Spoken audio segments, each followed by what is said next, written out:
Good morning and welcome to Love Every Moment, coming to you today from the Black Hills of South Dakota. Today's verse is Matthew 7:19. Every tree that does not bear good fruit is cut down and thrown into the fire.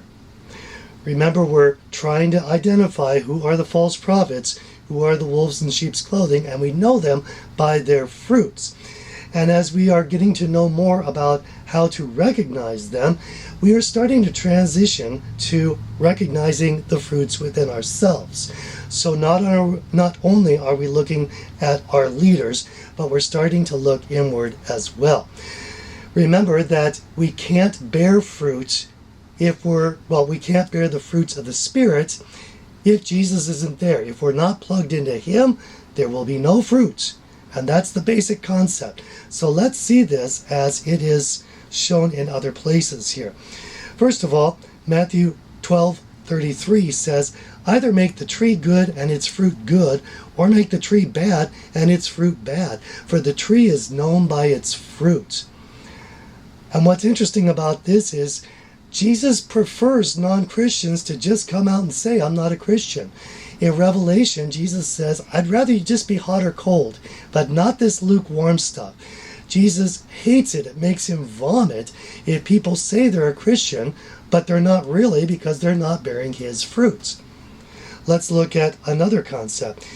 Even John the Baptist, before Jesus started his official ministry, was showing this concept here. In Luke 3:9, John the Baptist says, indeed, the axe is already laid at the root of the trees, so every tree that does not bear good fruit is cut down and thrown into the fire.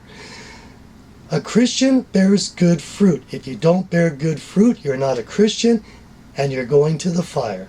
And this is harsh stuff, but this is what's in the scripture here. Let's look at another one. There's a parable in Luke 13:6 that I'm just going to summarize. So this man plants a fig tree and expects to see some fruit, and he says there's no fruit, let's cut it down. His servant said, wait, let's give it one more year, see if it'll grow fruit. If not, then we'll cut it down. And the basic concept is the same, but it also adds the idea God is patient with us. He wants us to bear fruit.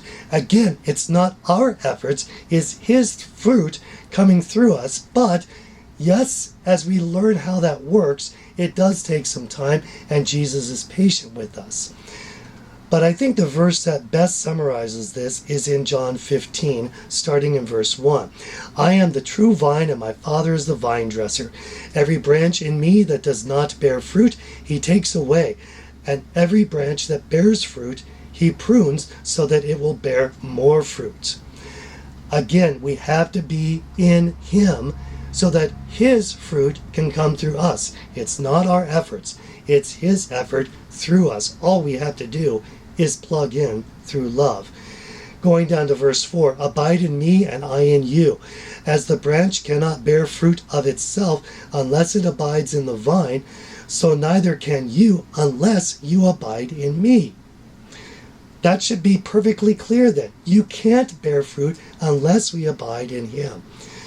In verse 5, I am the vine, you are the branches. He who abides in me and I in him, he bears much fruit. For apart from me, you can do nothing. If anyone does not abide in me, he is thrown away as a branch and dries up. And they gather them and cast them into the fire, and they are burned. That's what will happen to those who don't bear fruit. Why? Because they're not Christians. Plain and simple.